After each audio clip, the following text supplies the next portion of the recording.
Scotland against France. Fiji, of course, are the other team in this group. Let's take a look at how the teams line up for this one, starting with Scotland.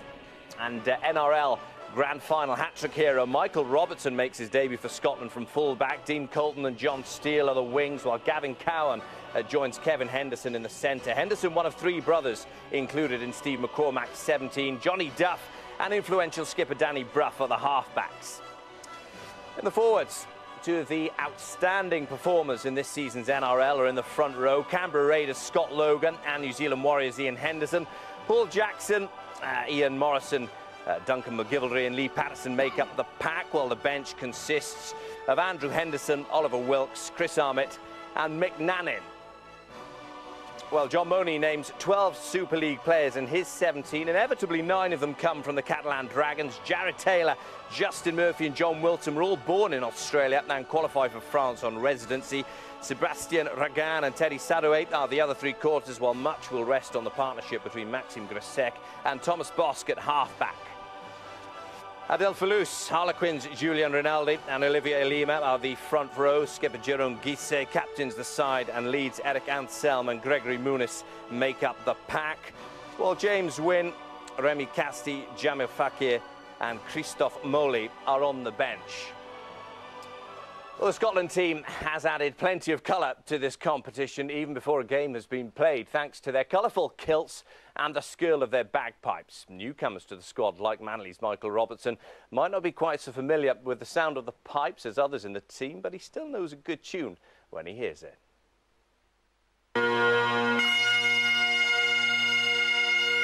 Three pipers, one dream, to be Scotland Bravehearts' pipe idol. All they had to do was impress the Scotland team with their skills on the bagpipes, and the best would get to lead the team out at the match. Yeah, I'm not a massive bagpipe fan, but I think a few of the boys got quite near for that type of thing. So again, I might just sit in the background and let the boys do their thing. You probably know a good one when you hear it, though. Yeah, that's right. If it sounds good, I'll let them know. One by one they played, the voters listened and then decided. A tough job, but even tougher is the one they face against France. We're not expected to do much Scotland in the World Cup, so it's took us 4 years to get where we are, and we're just hoping to prove a few people wrong. It's an interesting mix in this squad, isn't it? You've got likes of you, an experienced player in Super League, and of course we've got Michael Robertson as well, everybody's talking about. Yeah, they are. Yeah, he's a prolific try scorer, and getting an hat-trick in a grand final, especially in NRL, one's a great achievement in itself. And yeah, we've been training well this week, and he looks the part in training, as Scott Logan does as well. The big front rower we've got. The Scots have plenty of support at their base city of Canberra, not least from the members of the Burns Club. This welcome made them feel it was a home from home, which is just how the squad has welcomed newcomer and Aussie Grand Final hero Michael Robertson. I'm just trying to fit in with as one of the boys. There's a lot of good players in this side playing in the English Super League, so I'm happy to take a back seat and just let everyone play their game on the weekend. Have you fitted in? Do you feel you're proper Scot now within this team? Yeah, they've welcomed us with open arms. All us ring-ins that have come in late from Australia. The boys have been great, and I've really enjoyed my time so far. So why Scotland then? What was it that made you feel, yeah, this is the team I want to play for? Well, my grandfather was Scottish, so for me this tournament's all about representing him and also my family heritage. So well, that's the reason I want to play for Scotland in this World Cup. Fitting into this side was easy once they'd all bonded over a haggis. Coach Steve McCormack says the boys gelled well together from the off and are relishing the challenge. To be honest, we've been waiting three or 4 years for this occasion. This group of players have been together for that long. Obviously, there's a couple of players been added to the squad in the last couple of weeks, the NRL players. But we set our goal 3 years ago to actually get to this competition, and a lot of people said we wouldn't do that. We was underdogs in the games against Wales, but this group of players was successful in doing that. And we don't want to finish with that. We want to have a successful campaign and certainly enjoy ourselves and play some good football. So back to Pipe Idol, and the winner is Sean Hodgman. The stirring skirl is bound to lift every spirit in the stadium, and just wait until the choir gets going. Well, there seems to be a tremendous spirit around the Scotland camp. This is them arriving at Canberra Stadium in Canberra ahead of this match, looking for their first ever win in World Cup competition. A few little waves there, a few little nerves, no doubt. And they're here largely thanks to a victory against Wales and Bridgend a couple of years ago. I mean, what do we expect from this Scottish side? They're an unusual mix, aren't they, Paul? They are, you know, with Ian Henderson at hooker, currently playing with the New Zealand Warriors. Formidable player, ex-Bradford Bulls, of course, and Danny Brough at scrum half. Two key players, two senior players that I'm sure Steve McCormack will build a Scottish game plan around. You know, so Henderson will want an awful lot of ball. He'll want to be out of the trap, so to speak, from that dummy half position. And Danny Brough, as we've known from Super League, has got a fantastic kicking game if he's on top of his game. So, but you know, they have a real chance to shock the French in this opening game. And you're mentioning Brough's kicking. I mean, Martin, would you say tactically the best kicker in Super League, certainly one of the best, and if so, is he one of the key men now for Scotland? Absolutely. A lot of people thought that maybe Danny Brough might have had a shot, you know, for the England team, but he's chosen to play for Scotland, and he's a big asset for them. He's going to have to play very well. He's going to have to control the game. They talked of beating Wales, but you have to look back and think that's 11 months ago. This Scotland team haven't played together for 11 months. The likes of Scott Logan hasn't played since the 2000 World Cup. So there's a lot of gelling to do. I saw from the VT that they were, you know, getting together. Michael Robertson playing at fullback.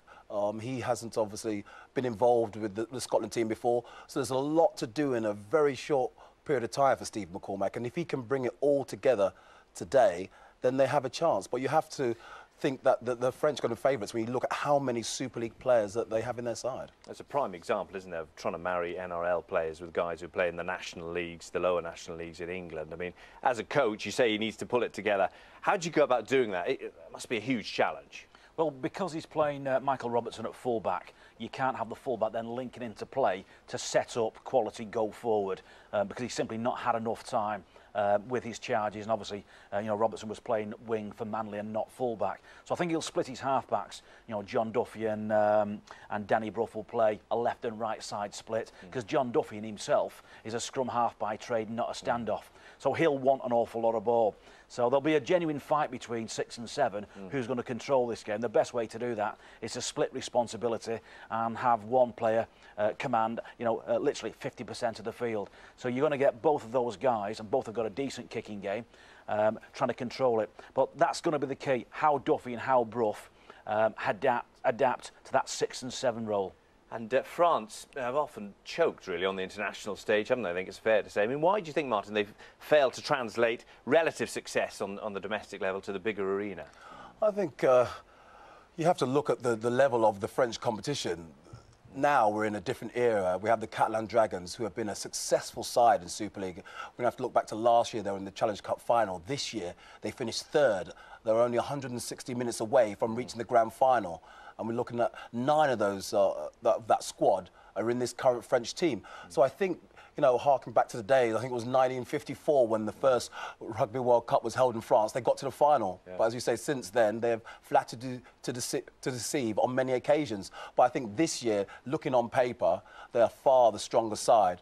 But as we saw yesterday, you know, this game is not played on paper, and such things as commitment, aggression, desire, things that you can't put down on paper come into play. And if the Scotland team have that, then they can compete. So hopes are high for both Scotland and France this morning. In Canberra, when we return, Scotland have beaten France this century. It was in France in 2001 and 2003, what they would not give for another win this morning. That's coming up next.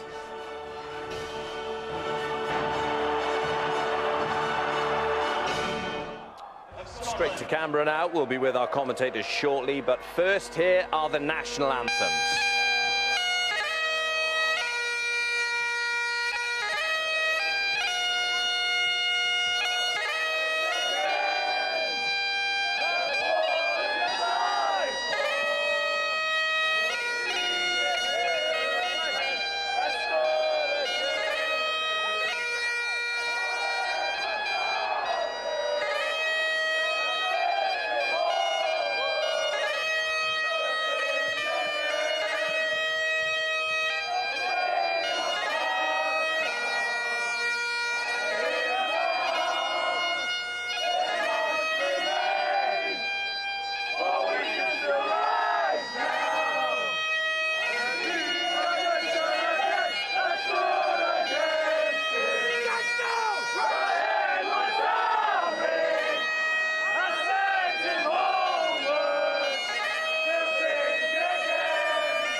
and gentlemen, the French national anthem, La Marseillaise.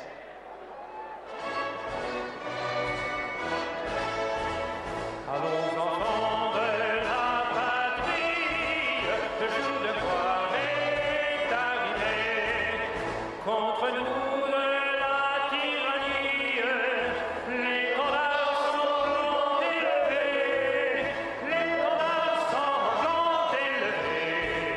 Entendez-vous dans les campagnes, mugissent ces farouches soldats, ils viennent jusque dans vos bras, égorgez vos fils, vos compagnes, aux armes citoyens, formez au bataillon, marchez, marchez, qu'un sang impur abrège nos sillons, marchons, marchons, qu'un sang impur abrège vos sillons.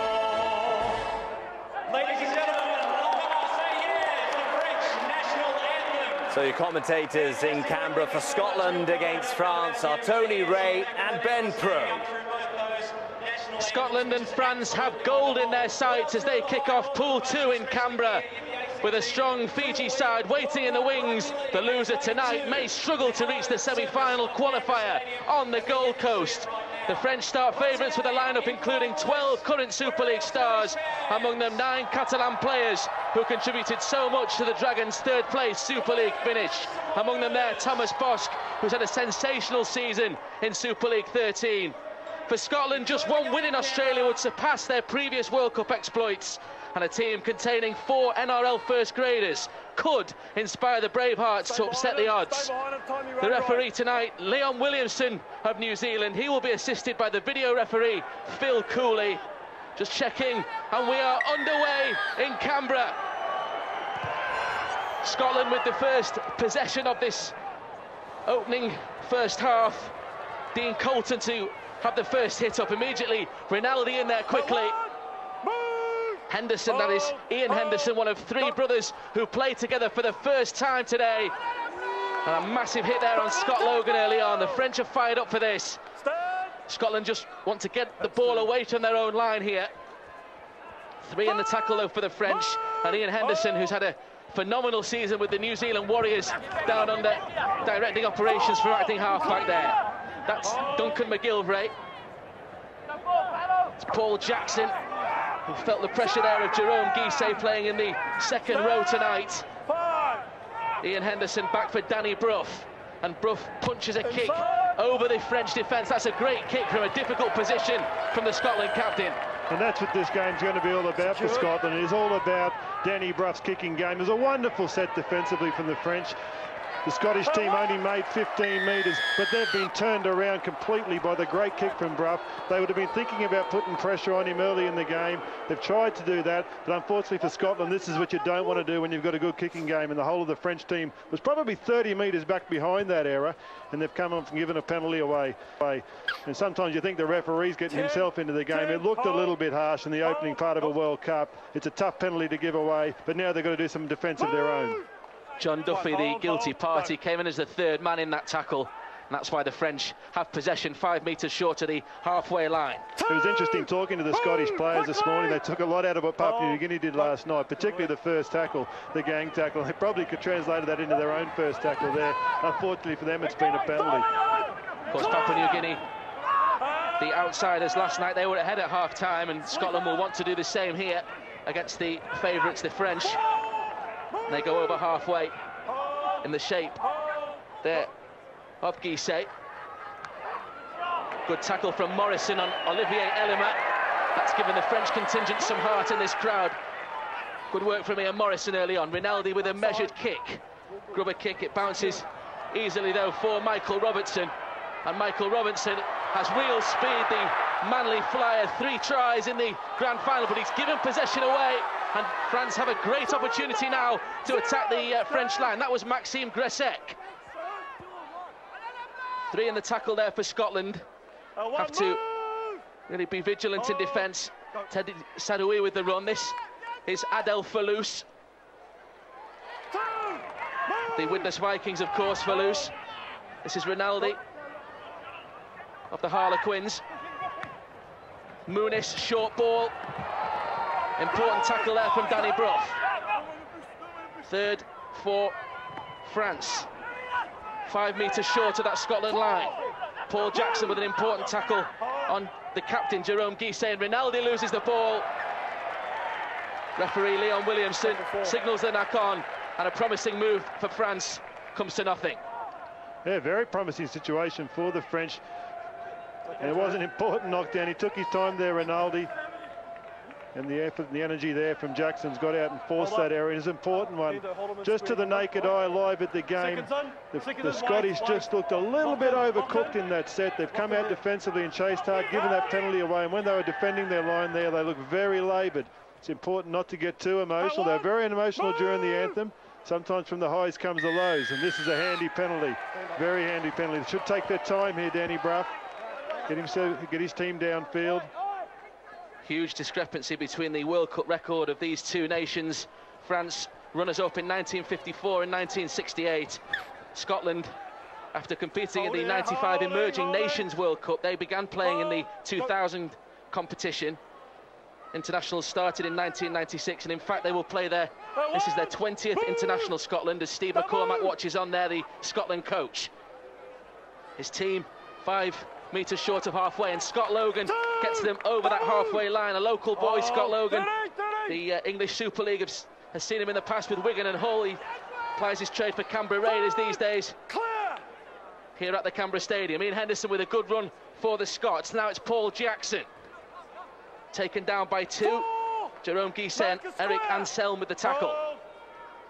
Jackson plays the ball. This is Danny Brough. It's going to be a raking kick. Testing that French defence. It's far too strong though, and France will restart on the 20-metre line. Danny Brough acknowledging the error. He lost his own way a little bit inside of that set when Henderson got them a bit excited. There's a good sign for the Scottish people. They're going to have to watch him from dummy half. Henderson's been outstanding on the prime hookers right, the playoff series in the NRL. And he read that ruck particularly well. That's do you do want to get at the French. If you can get that ruck loosened up and get those big forwards being turned around, because the Scottish pack is small. And so they need to be turning around the French pack with a kick game and with a good tight dummy half running game to keep themselves in the ball game. Probing run there from Justin Murphy. This is Rinaldi on the back of that, over halfway for the French. Morrison effects the tackle for Scotland. Now it's Gressek with the kick. Good kick as well, because Michael Robertson more centrally positioned there, and Robertson it is who starts this counter for Scotland, immediately met by Eric Anselm of the Leeds Rhinos. Good defence again on show from the French. That was Sebastien Raga with the number 4 jersey. The discipline, they're known for being a little bit of discipline, the French. It'll be interesting when we go to the replay here to see whether this was a penalty. The referee's having a major influence early, and it's really playing into, it looked like he's gone a little bit. It's ended up high, but it did bounce off the arm. He's a touch unlucky there, Adel Falous. The referee is keen to keep this game clean. He set his own tone early on. The Scottish players do look very tired, funnily enough. Only there's an error. That's what happens when you're tired. And that's what happens when big men are hitting little men. And Ian Morrison's come up with running collision. It's a good effort from him. You're going to have to be smarter and tighter than that in this game. With the span, Ian Morrison surrenders the ball on the first tackle for Scotland, and France with some good territory and possession now as a result of this knock-on. Well, that was a rake, wasn't it? It looked like there was a hand in there, so he's been a touch unlucky, and I've been a touch hard on him, Ian Morrison. The referee had the same view as us there. So they're going to have to deal with this one. This is a great chance for France early. Can the French profit from that decision? Great tackling, though, from Danny Brough. He shot out of the line there. That was a good hit there on John Wilson. 2 Super League opponents in opposition there, of course. Elima plays the ball. This is Rinaldi. And now the captain, Jerome Guisset, going down the short side, met by Patterson there. Rinaldi inside this time. That was Gresek handing on for Adel Fallouz and flips the ball out, and the only person in attendance there is Ian Henderson, and Henderson immediately gets Scotland moving again. Dean Colton on debut. Big error, big chance now from Scotland to get some game momentum. They really do want to get into the attacking area to see if Danny Bruff's kick this time can be more challenging and more contestable. This is another debutant. Gavin Cowan played the ball there. Ian Henderson finds Scott Logan. Good offload, smuggled out to Danny Brough. Duncan McGilvray further wide is Kevin Henderson. This is promising from Scotland. John Steele. Inside is Duncan McGilvray. Pulled down by Rinaldi. Ellimer in there as well for France, and I think both of those players have sustained an injury in that tackle as play continues. This is Paul Jackson now as Rinaldi tries to get to his feet. Scotland within the 10-metre zone. Danny Brough, the danger man, with the spiralling kick to the corner, was allowed to bounce there by Teddy Sadoui. Unfortunately, from a Scottish point of view, not in the right direction, but Scotland showing real attacking verve there. And also showing that it's all going to be about Danny Brough. On the left-hand side, Danny Brough got the ball on the right and kicked to the corner. It did look dangerous. And this is the kick, and it was a wonderful kick. It was well weighted, and if the catcher had been having his eyes on the ball and contesting that more, which is a skill he has to have, they were every chance. But the left-hand side was way open for Scotland. They're going to overplay Brough. They're going to miss some opportunities.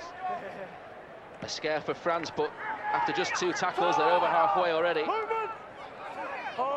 That's Guisset who plays the ball for Rinaldi. This is Eric Ansel. Tried to get the offload away, and maybe the French being too ambitious in possession, not respecting the ball. And Scott Logan now charges forward for the Scots. That won't please John Money, the French coach. It's a hard task coaching the French, because that's in them. That's their strength and their weakness. They'll play, they'll chance things, they'll try.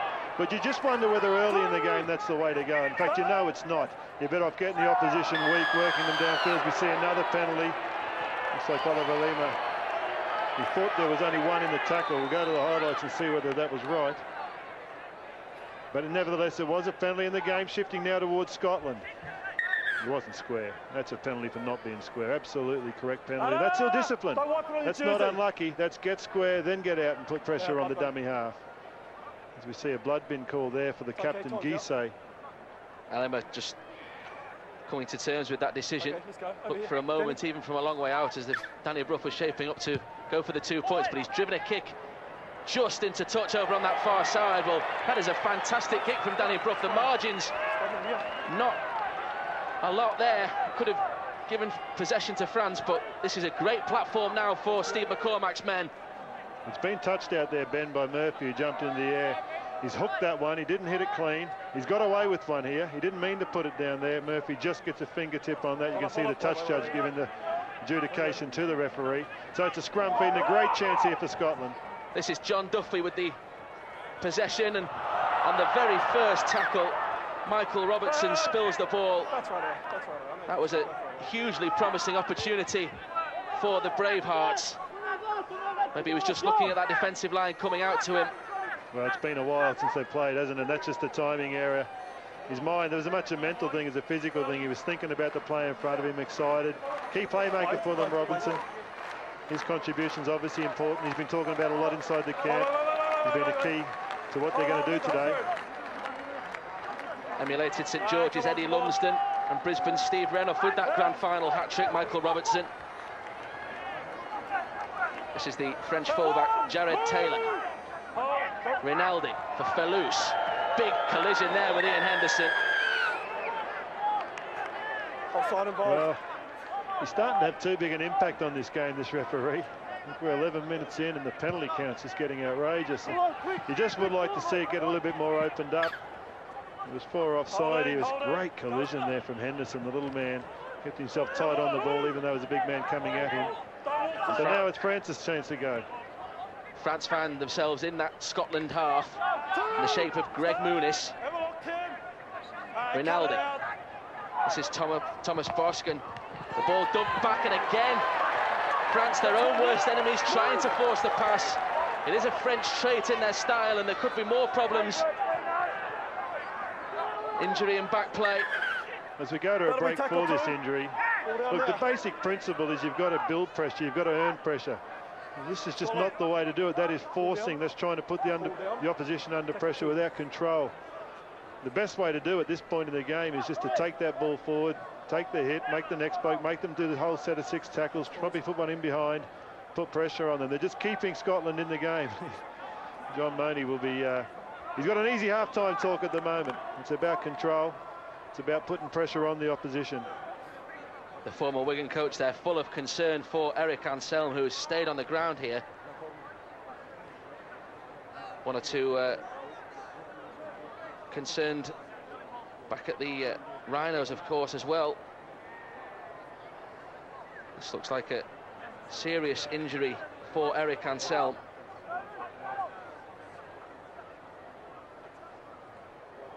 Once again, ladies and gentlemen, boys and girls, it was Gavin Cowan who made the tackle. And the Australia-New Zealand match. It's that head, the left-hand side of his head. You just watch his head gets a little bit of whiplash. You can see it bouncing off the ground there. So definitely won't have enjoyed that when the neck brace comes on, which is not surprising. France hosted the inaugural 1954 World Cup. They beat New Zealand and drew with Great Britain to reach the final. They were beaten 16-12 by a Lions side led by a Scot. That was Dave Valentine. And that match at the Parc des Princes. Concern on the French bench as well. Looks like Christophe Molly will be the player who stood beside the trainer there looking to come on. Certainly a neck injury. The brace applied. A lengthy stoppage, but that's exactly what is required in this situation. Surprisingly quiet, the French in back play. The Scottish players are really getting around talking about what's happened there, and the French players have just stood there and are resting. So you can see Christophe Molly be his first turns to enter the World Cup now. Not the way you'd want to, but certainly his job will be to get a little bit more control into the game, a little bit more that's been happening in the opening part of the game. 13 French caps already for the 26-year-old Christophe Molly. The stricken Anselm has just one less at 12 appearances for his country. Lifted onto the stretcher there. Concern on the Scottish faces as well. As Christophe Molly prepares to enter the field of play. This becomes a tough set for Scotland. It's a very dead period now. The game's gone flat. The French will be rested up. They are now starting to talk to themselves a little bit in back play and get a little bit organised with a lot of arm waving, a lot of talking there. So again, we're going to think about that. We're going to be talking about it all day, I guess, but that Danny Brough kicking game in this set becomes important. Is the stoppage helpful to Scotland in the sense that I think you mentioned, Tony, that there's fatigue maybe setting in? Well, actually, I thought, funnily enough, that went out of their legs because of the French error. It became irrelevant. France kept continuing to give away penalties in the opening couple of plays in defence. James Wynne on the sideline there with Remy Casti. But I thought when those penalties and those handling areas went, the Scottish players were able to lift. And the con job there to the Scottish team is that that's the speed the game's going to be at. If France can tidy up, I do think Scotland look like they would be the team that would struggle. There's a wonderful round of applause comes out around the stadium. The sympathy for the injured player. Tremendous spirit around the World Cup. There's a really good buzz when we came into the stadium. People are really enjoying the fact that it is here in Canberra. John Duffy, Ian Morrison among those applauding. And let's hope that neck injury for Eric Anselm is not too serious. Well, that's what I mean when it's a hard play after a stoppage like that. The carrier there, Jackson, knew he was on a hiding to nothing. He just had to wear that. Had to be a good pass to him. That was something that didn't make it easy for him. It was very much above his head with defenders coming at him. The French line was really coming up. So here's a good chance for the French to just get some control into the game. And can they do that? That's certainly not the way to start. The referee's blown again, sorry. It was a terrible pass from Julian Rinaldi. I think he'll be relieved that the official there, Leon Williamson, has brought play back. It wasn't down here, though. Getting here too slow, mate. You've got to get in quicker and let your hooker get in. The referee is happy now, and so France in possession from the base of that scrum. Rinaldi gives it to Sebastian Raga. faced by Morrison and John Duffy. Rinaldi finds Fallouse. Strong run from Fallouse again. John Duffy, his teammate, effects the tackle, or a former teammate, I should say. Fallouse, a previous Widnes Vikings player, of course. This is the captain, Guisset. Rinaldi. That's Maxime Gresek. And a short pass to find John Wilson from Thomas Bosk. Wilson's kept hold of the possession here. Rinaldi using the short side again. Bosk finds Jared Taylor, and Taylor is close. Desperate defence from Danny Brough. Rinaldi. France maybe can sense something here. This is Jerome Guisset spinning into the tackle there of Jackson. It was desperate defence from Scotland. It was terrific defence. They threw a lot at them there, the French. They were on their line. The Scottish team, they're entitled to defend that one, but they did particularly well. It was a terrific effort. They got themselves back on side real quick, kept themselves alive and worked well as a team. That's a terrific way to build into a World Cup. It's all right to chase your kicks and to run onto the ball hard, but when you've got to defend your line as a group of blokes that have only known each other for a week, that's a real litmus test. That's been the first good test, and well graded there from the Scottish. Duncan McGilvray plays the ball. That's Ian Henderson. Good tackling comes in from Rinaldi. Here we are. Good. Was Logan, I think, who had that hit up. Good 40-20 attempt there from Henderson, and clever way when you think about, we're all talking about Brough. If Henderson can do that, turn them around wonderfully. There's still 4 French forwards to get back on side, and the Scottish are on the front foot. Now, can they not give away a penalty and make the French get to a kick? Come on. Good. Sadoui dealt with that situation. This is Justin Murphy. Downstairs was Logan. Go. Alongside Lee Patterson. Ragan plays the ball for Rinaldi. On his right is Adel Fallouse, and Fallouse charging through the heart of the Scotland defence. The support inside from the fullback Jared Taylor, and Jared Taylor goes in for the first try of the World Cup for France. Scotland cut to ribbons there through the centre of the field, and Jared Taylor, the debutant from Lesignan, puts France 4 points in front. Wonderful play from Adel Fallouse. He's read that ruck brilliantly there. The big man saw how tired those Scottish players were. They're not coping physically, the Scottish. Logan was not on side.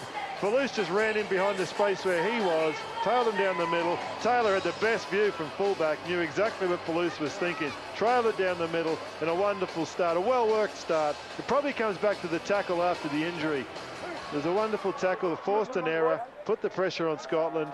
And Scotland are just struggling to cope physically with this ball game. Important note there that the French got to tackle 4 at last. They finally started to, if they can continue to do that, the game's all they want to have with it. If they keep coming up with errors, Scotland will be okay inside of it. Jared Taylor qualifies for the French through residency, the Australian, ex-Cronulla Sharks and South Sydney. Got a couple of tries when Lesignan beat Pierre to win the French title earlier this year, and Thomas Bosk with the easiest of opportunities to improve that try from Jared Taylor.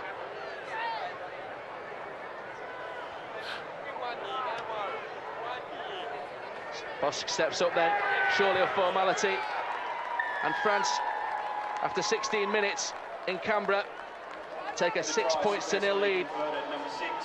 There you can see, it's almost laughable, the speed of the Scottish team there, just around the ruck. It was well read from Taylor. It takes a good effort to read a play like that. Fallouse picked it, he was on site, and Taylor was behind him. Good teamwork there, and really important to the French. They got on the board early and took advantage of that. Scotland have made their first changes with both the front rowers coming off in Jackson and Logan.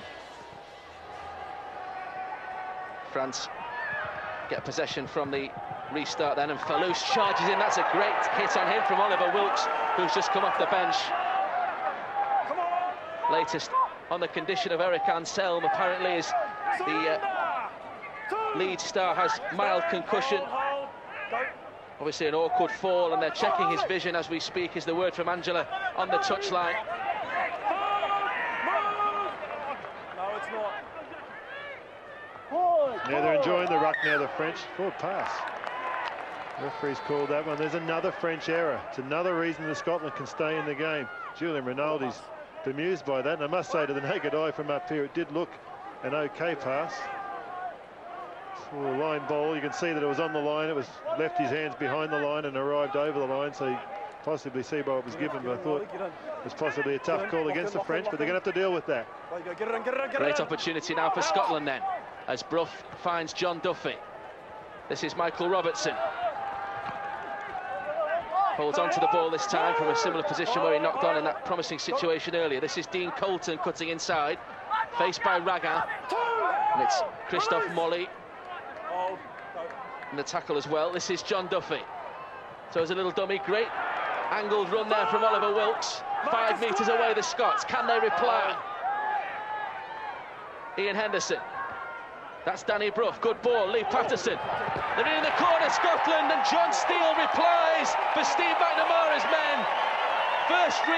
Second opportunity, really, in the French half.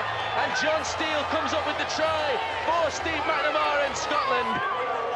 They're right back in this match now. Gee, it's a big play. It's wonderful play from Brough. Patterson's had a wonderful touch on that one. It's a terrific pass.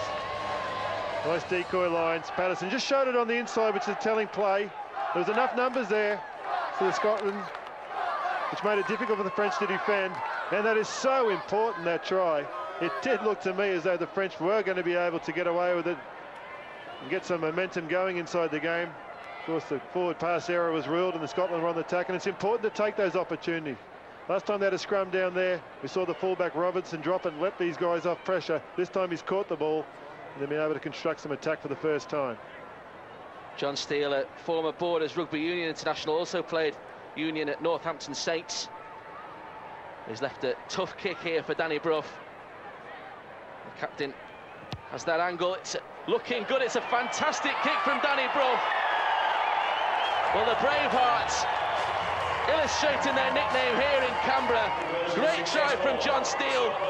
And Steve McCormack, I should say, must be delighted that Danny Brough has added the 2 from the touchline as well. We saw the French score a try from halfway. Earlier than that, the Scots had defended their line particularly well to give Brough a chance to kick this goal. They had to come down and take their opportunity in defence. Now, the French have failed their first test at having to defend their line. That must be real encouraging to a bloke like Danny Brough. I thought Duffy was influential in the set as well. He set the play up to give Brough some space to work down that left-hand side. It's important that those two can combine. The captain giving his team renewed heart with that conversion. 6 points apiece in Canberra. Steve McCormick must be putting a little mental note that the French left-hand side, I mentioned earlier when they went to a kick out the right side that the French left-hand side looked depleted, and on that occasion they were a bit bereft again. So if there's something for them to talk about technically, it'll be probably set up around the post and go at that left-hand area as much as you can. Morrison played the ball. This is Oliver Wilkes for Scotland, taken down by Rinaldi there. Ian Henderson. This is Duncan McGilvray now. It was Muniz with the tackle. This is Wilkes again. Big hit there on Wilkes from Ellimer. There is Eric Ansell, looking better than 10 minutes or so ago. The word is that he is alert. It looks like mild concussion. And the doctor apparently is advising that Eric Ansell plays no further part in the match. This could be important interchange happening now for the French with Jamal Fakir, a real explosive player, a real impact player coming on, and that's important. And Remy Casty's joined him. They've made their changes. There's Casty with the ball now. Terrific player, Casty. He can have an influence both with his skill and with his power. And there's Fakir backing it up. And you can just see the lift that it's given the French at an important time after conceding a try. It's driven them over halfway.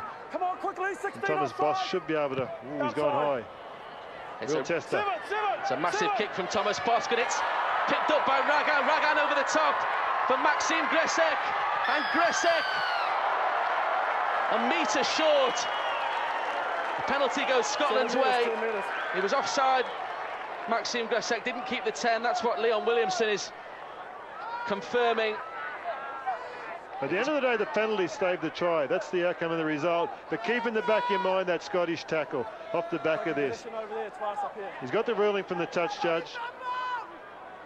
It's a tight line ball. It's a terrific take. It's a great challenge. But look at the blue defenders. Look at the dark blue defenders there from Scotland. There's 4 of them. That means a lot. They're showing the enthusiasm and the energy that you need to compete, to be at the back end of this game. It's big points for Scotland. I think they're struggling, but their hearts are right in this, and that gives you every chance. And in fact, that's all you can ask of them after a week's preparation, to do it together and keep finding those efforts.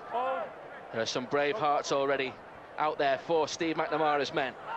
Here is Oliver Wilkes, driven into the turf by Remy Casti. Real Catalan super sub in Super League 13, and hoping to have the same effect for the national side tonight, Remy Casti. John Duffy plays the ball. Ian Henderson. Now it's Ian Morrison. Guisset effects the tackle there, alongside Mully. Danny Brough punches a kick in, and that's a great kick as well, and the French defence have fallen away, and Duncan McGilvray profits with the second Scottish try. It's not given yet. Leon Williamson has asked for the video official Phil Cooley's assistance here. 1 or 2 possible knock-ons, possible offsides. Duncan McGilvray doesn't care too much about that. He thinks he's scored, the Wakefield player. Well, they're hanging around down here, the Scottish players. It's first off onside. That's the first question. And is there any suggestion? They looked onside. Yeah, they're all onside. The player on the inside was Robinson pushing through. He's okay. Now it's about the pickup. And is anyone pushed off? Oh, has Duffy touched that? Now that's what's going to be interesting. Or is it Robinson? It'll be about this hand here. Yep, touched it. No try. No try. Unfortunate there. That's fine. Well, it's the touch before that they need to be looking at. It's this one about to happen here. Did he touch that? Is that Robinson's left hand? I'd be surprised if this one's... He's already go back a bit. They need to go back a bit on that one to have a look at it. Terrific play from McGilvray if he's got that one down. Here it is. Which hand is that? Oh, that might be the French hand. Well, you've got to say that's a touch from the #1 from Scotland. And there's 3 French shirts around there putting pressure on Robinson, which is the reason he does touch this ball. Here's the best angle we'll get of it. For the first time. Yeah, he's touched that. Just tipped off his fingertips. So Scotland are going to have to deal with that, I would assume. Wonderful play from McGilvray. Terrific pickup. To no avail, we would assume. Turned 33 yesterday, Duncan McGilvray. It doesn't appear that he's going to have a birthday present to remember. He's awaiting the decision. The oldest player on the field at 33. Nice touch as well there, the scrum cap in memory of Adam Watine, who died so tragically recently. He is denied the try, no surprise there. Duncan McGilvray, the delight we saw a few moments ago, turns to despair. It was an obvious knock-on really though from Robertson. Yeah, it was the right decision. It hasn't been a real popular one. They seem to have got a lot of support here, the Scottish side, and there's a lot of Scottish people living in Canberra, and that's probably the reason why, because the French are usually so popular. One thing to note there was again that the Scottish side went to the left. The little kick was down the left, not to the right, as we'd seen in the opening part, and it did create a very close chance there. So some good little cues opening up in the game already for Steve McCormack to have a think and a talk about at half-time. This is Remy Casti for the French. Now, Guisset, the captain, pulled down by Morrison. Sorry, Ben, but if the French are looking for a cue, that's one there, where the try came from. It's getting good numbers and running tight on the ruck, and see if they can catch a slowly retreating Scottish defender. And there is a few of those around. Gregory Mounis plays the ball. That's James Wynne, who's come on from the substitutes bench. He stood out on the far side as they went down there. The touch judge pulled Wilson out for stepping out. Because it wasn't a kick, that's a handover on the last tackle. The referee's just called play back. The players weren't quite set. Sorry, in the wrong position. Danny Brough runs over to take the right position. You can see the Way to go. The ice applied to the neck there of Eric Ansel. That was Andrew Henderson for Scotland, and now Oliver Wilkes with a strong hit up there. Henderson, Andrew again. Morrison now. Tackle comes in from Christoph Molly. Andrew Henderson. Brough inside this time for Michael Robertson. A twist this way and that.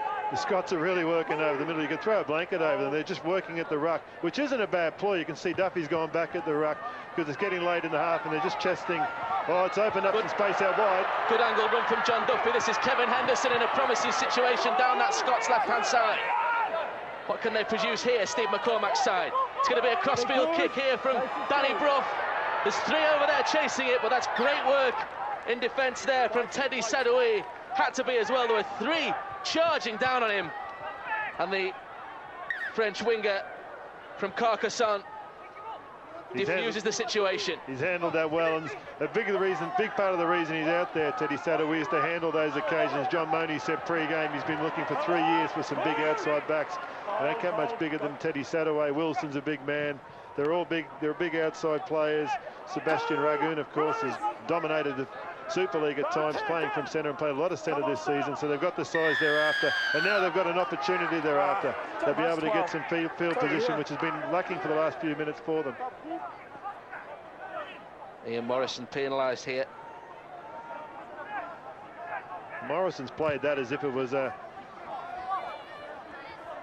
surrender tackle. You could see the legs almost going straight away from the French player, so a little bit unlucky there, but he was holding on for quite some time.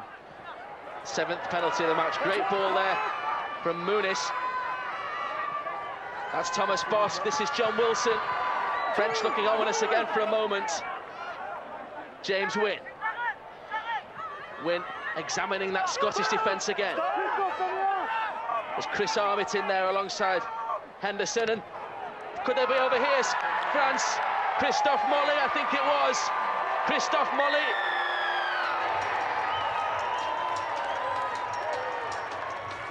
It was Guisset, in fact, and Jerome Guisset awarded the try that puts France back in front here. It's a good play. It was well worked. It was on the edge of that. It was set up play. It was one they were looking for. The Scottish players on the edge aren't the biggest guys, so the goal was to get the tall Jerome Guisset. He's got him matched up with Morrison. A lot of the Scottish eyes were on the ball. They didn't see Guisset. If they weren't on the ball, they were on the runner out just near the ball there, and the ball went across him and hit Guisset. That took some work to get there. It's a wonderful opening try for the forwards. Jerome Guisset. The French skipper played here in the NRL for Canberra Raiders. More happy memories of the Canberra Stadium for Jerome Guisset tonight. Thomas Bosc looking to open up that 6-point lead now for France. Successful with the first attempt. No problem with that one either. John Money will be happier now. His side ahead by 12 points to 6. It's almost a little bit against the run of play. It did come from the penalty. It's just there's 4 Scottish defenders there. You've got to take your hat off to Guisset. It takes some doing, it takes some courage, incredible amount of timing, great concentration to be able to reach out and get the ball down under that pressure that he was going into. So that's a real captain's knock. He should be real happy with that one. And a nice time to do it, 10 minutes out to half time. It's time to assert some control on the game. Some World Cup experience for Guisset as well. Played all 4 games of the 2000 tournament. This is Remy Castille meanwhile. 3 of them in the tackle there for Scotland. Last one there, Oliver Wilkes, Thomas Bosc. That's Fallouse. You can't underestimate the hold there from Fakiri. He got himself in a position where he could have pushed it back, and they were pushing those passes early on, and now they're not doing that, and that's clever, and that's created this, a good chance to kick for some good field position, a 40-20 opportunity as well from Maxime Gressek, and he's got it. Great play from Maxime Gressek. Real scourge of the Scots. Surge of many teams over his career with France. 20 internationals now, as that kick was perfectly weighted there. A little bit debatable, actually, whether he left the field of play, tapped it back in there, and did the ball go onto the line. It was close, but at full speed from the touch judge's view, you could see why he would give that decision. And France have got a wonderful opportunity here to go back-to-back in terms of tries. This is John Wilson, taken by Kevin Henderson there. This is Thomas Bosk, and Gresek again, back on the inside this time for Jamal Fakir. Chris Armit with the tackle for Scotland. 9 minutes to go to half-time. Maxime Gresek. That's Casti. The tackle there from Oliver Wilkes. France 10 metres away again. That's Bosk with a short pass. There's Muniz. James Wynne. Bosk retains possession. Is there 6 more perhaps for France?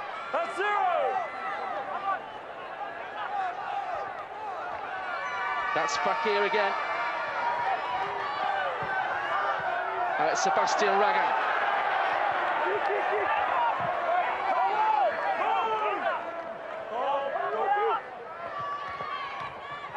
A lot of possession here from the French. Big chance. Gresek's calling the ball out the back. They're looking for some deception play around about the goalpost. Bosk will take control of this one. Sadoui went close, and now France examine the other side of the Scottish defence. This is James Wynne. Looked lively since his introduction. That was Molly, who almost close there. This is Fakir. Patience from France. He's offloaded the ball as well. That's Gresek. Is there an overlap on this near side? Sebastian Ragan. The ball still comes out, and Gresek leaps onto that, makes sure the ball is his. This is the last one coming up for France. Thomas Bosk with a high kick again. It's gathered there. The referee will surely go to the video referee again. John Wilson's been outstanding in catching these kicks off Bosk all season, so you would have to think that the timing will be right. You would think he would be onside. There he is, very line ball, but I would suggest onside. It's just whether anybody plays at the player. He doesn't. Wonderful catch from Wilson. Ooh, now he's dropped that. It's gone to his knees. Has he been able to regather this before it goes to ground? He's grabbed it on his knees. That is incredible agility from John Wilson. He hasn't got it down yet. Just to catch the ball. It's got it there, yeah, that's a try. That should be given from there. It's a wonderful take. They've got an immaculate understanding, these two. And just you wonder now, the Scottish people are regretting not getting on that. You can see there's some jerseys around that could have just got in it after the catch there. In particular, Oliver Wilkes. Now, he hasn't taken Brough out. His eyes are on the ball. He's playing at the ball. He's entitled to do that, to turn his back. I guess he's wondering whether Brough's foot has touched that, which might make it an aerial knock-on, and that Wilson wasn't in control at the time. That could be technically the only thing he would be looking at, because from here, as long as it does take, he does get the ball down. Or does he get it down? He's struggling to get that ball down. That is down, so it's going to be given. You would think that would be given from there. And a deserved try, high skill try, wonderfully weighted kick, and an incredible catch from John Wilson. The agility rewarded with a try for John Wilson as France take a 10-point lead. Look at the timing of that one. Hang time perfect. Got rid of Brough by some good skill, keeping his eyes on the ball. Mr. Thomas Bosk, quick look out to check that Wilson was on. Wilson was onside, timed it well, went up there. We'll probably see a couple more of them this game. Whether they get the tries or not will be close, but they'll be always up there competing. Very important passage of play this leading into half-time. We've got an injury, of course, to Duncan McGilvray, who's leaving the field. He was on the ground for most of that set of 6, which really left the Scottish side depleted, and McGilvray would have been defending out there. Now Thomas Bosk lines up the conversion. Thomas Bosk looking to improve that try from his clubmate there, John Wilson. not a problem. And a training ground move at club level bears fruit for the international side. There is Duncan McGilvray, went off with an injury. The Scottish medical staff there having a look at him. They're hurt by that try from John Wilson, former Parramatta and Wests player John Wilson. Try on this Catalan farewell match against Wigan, one of 8 he scored this season. Scotland restart. For Duncan McGilvray there, it hasn't been surprising there's been a couple of those types of injuries. It's a very physical game. This is a World Cup. There hasn't been a lot of deception in the game. There's been a lot of this, just run hard, run straight, and run for your country and really rip in. We haven't seen a lot of short plays or technical plays. Teddy Sadoui struggling in back play there. France on halfway with Christophe Molly. Bosk. That's Elima. Put down, driven into the ground. Good tackle as well from Andrew Henderson. Lee Patterson in there as well for the Scots. Gresek sends Michael Robertson back. Stumbles the Manly man for a second. He's taken the ball behind the dead ball line. This will be a dropout forced by... Don't throw the ball away. Well, last time Gresek, the man in picture there, last time he came up with a good kick. This is why there's a little bit of a loose arm around the throat, which is why we saw Teddy Sadoui getting some attention in back play. He got on with the job. The last time we saw a good kick, it was a 40-20 kick from Maxime Gresek. This time we've seen an absolute pinpoint accurate kick into the end goal. Last time it created a try. The French will be looking for the same outcome here as Remy Castry rips into them. Got good distance on the dropout though, and Castry has to come from in his own half, and he's lost the ball one-on-one. That was great work there from Mick Nannin, who's made something of a trademark of that in the National League this season. Here is Chris Armitt then for Scotland. That's given the Braveheart supporters some heart. Castry's error. This is Patterson. Now Kevin Henderson, 3 in there for France, led by the shape there of Olivier Elima. Oliver Wilkes now. We're getting word that Duncan McGilvray is not worried, it's just a bang. He'll be back for the second half, so it's important that the Scots hammer home here. Wouldn't it be lovely for them to go in 18-12 and take some advantage of this great field position? Ricochet from Henderson. There was a sniff of a chance there for Gavin Cowan, and work for Jared Taylor to do. He's done really well to evade that first tackle. Christophe Molly now. It's an important period. They're in good shape here, the Scottish. If they can really get in and force an error, they're going to get some good opportunities late in this half. They really need to keep themselves in good attention. Less than 4 minutes to go. This is James Wynne, who's been impressive since his introduction. Greg Muniz goes to pick up the pieces, and it's John Steele who effects the tackle. Wynne. Steele again with some good work from Marker.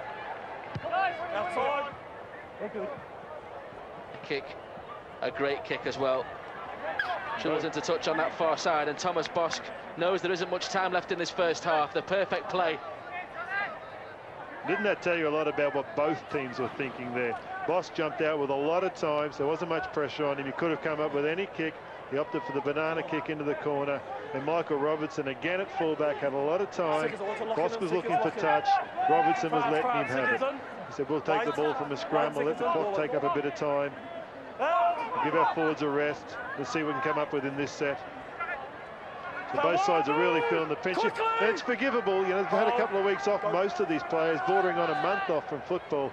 Some of them a little bit longer than that, so it's always very hard that first half. Funnily enough, when you get your second win, the second half comes a little bit more naturally to you. Your timing comes a little bit more naturally to you. Yeah, it's not desperate times for the Scots. In fact, their enthusiasm tells you that they're going to probably come out and have a real crack at this second half. 18-12 would be nice, 18-6 would be acceptable. John Duffy on the fourth tackle. It's a good kick if it stays in the field of play. Doesn't, and so France restart on the 20-metre line. Ben, very dangerous set this. Very dangerous set for the Scottish. Late in the half, they've already shown that they tire if you work their middle over. for long periods. If the French can get to tackle 3, tackle 4 with the Scottish forwards not in dominant position, they'll look to pour through those middle areas. Scotland have really got to be not thinking about the clock. They're really thinking about keeping themselves on their feet and pushing hard into half-time here. Sebastian Ragan plays the ball. Sorry, I was going to say, Gressick looks particularly excited in that middle part of the field. They're looking to get some forwards at the tired forwards. He's smelling an opportunity, and here's the one he's looking for right now. He wants to work off this play. Elima on halfway for the French. James Wynne. Bosque. Muniz for Justin Murphy this time. Murphy looking to stay in the field of play. He's offloaded the ball, and Wilson does achieve that. Come on. Bosque. Outside. Kick over the top. Looking for touch again. Michael Robertson suggesting that he hasn't touched that. 20. Scotland can sense that 40 seconds left. They need to get on with this. But they'll have to attack from deep in their own half here. McNannon, another substitute for Steve McCormack tonight. Quickly, falling! A few calls of no way from the Frenchman. That was why. That's the wrong decision. That ball stayed in the field of play. Actually, the touch judge doesn't get the same view as us. Strong run coming in there from Ian Henderson. Danny Brough, crossfield kick, but completely square of where he was. This is the last play for Scotland, and Dean Colton hacks ahead. There's only him chasing this, and France able to pick up the ball in the shape there of Jared Taylor. Well, they have had the better of this first half. The Frenchman, John Money, surely the happier of the two coaches. Ladies and gentlemen, boys and girls, here in Canberra. Scotland did manage to equalise at 6-all, but further tries from Jerome Guisset and John Wilson have given France a 12-point lead at half-time. It's Scotland 6, France 18. So 3 converted tries for France, giving them that 12-point lead at half-time. They've had a little bit too much beef in the middle of the park, haven't they, for the Scots, who have been spirited, but tries from Jared Taylor, Jerome Guisset, the skipper, and ex-Parramatta centre John Wilson give France a comfortable advantage at half-time. We'll have the thoughts of Paul and Martin when we return.